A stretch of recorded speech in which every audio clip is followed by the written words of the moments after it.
For today's video, magluluto tayo ng ginisang gulay, Bisaya style.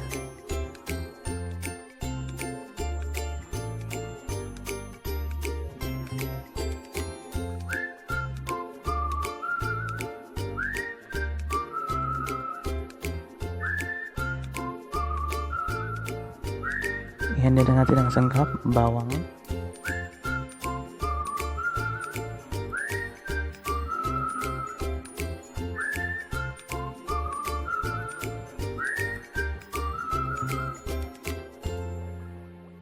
sibuyas,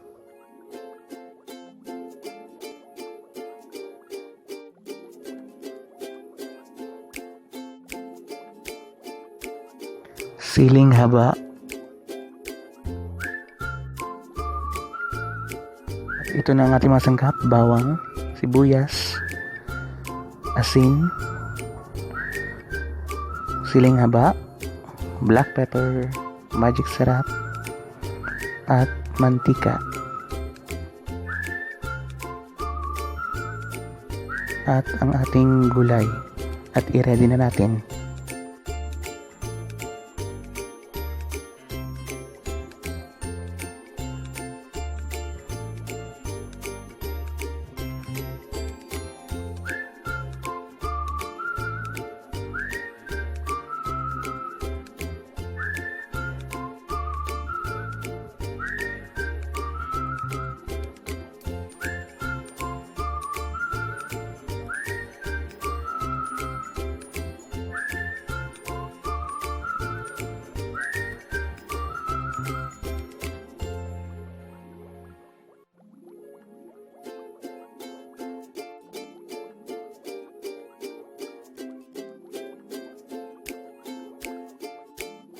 Mayroon din pala tayong toyo, optional. Maglagay na tayo ng matika at umpisahan na natin ang pagkikisa.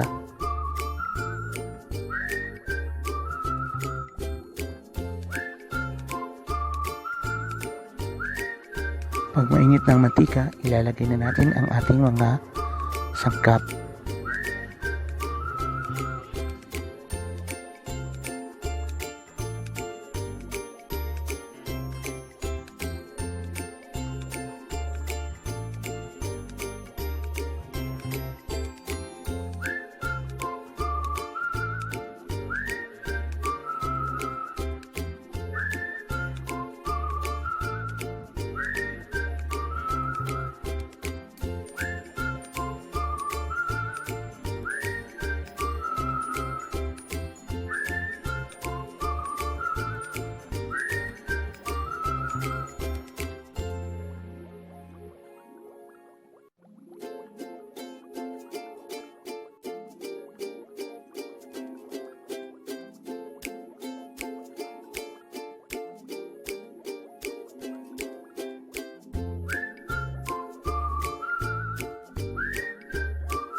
At ito na ang ating finished product na ginisang gulay.